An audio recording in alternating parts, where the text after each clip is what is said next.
বাংলার উত্তর অঞ্চলের ঐতিহাসিক জেলা বগুড়া শিল্প, সংস্কৃতি ও স্থাপত্যের সমৃদ্ধ ভাণ্ডার।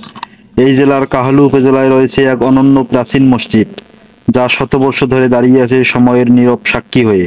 মসজিদটি আকারে ছোট হলেও সৌন্দর্যে অনন্য।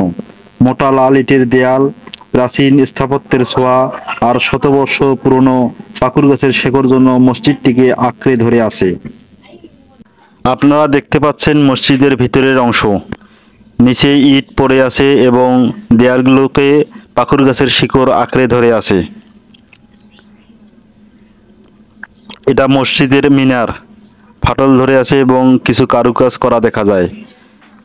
এরকম 3টি মিনার আছে এই মসজিদটিতে। দেখুন কিভাবে শিকড়গুলো দেয়ালগুলোকে আঁকড়ে ধরে আছে।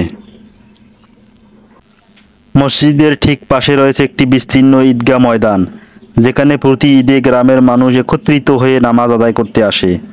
এই মাঠে ভোরের আলো আর আজানের সুর মিলে সৃষ্টি করে এক অনন্য অত্যাধিক আবহ, ইতিহাস, ঐতিহ্য আর প্রাকৃতিক সৌন্দর্যের মিশেল। ইতিহাস, ঐতিহ্য আর প্রাকৃতিক সৌন্দর্যের এই মেলবন্ধন শুধু স্থানীয়দের গর্ব নয়, বরং পর্যটকদের জন্য এক আকর্ষণীয় গন্তব্য।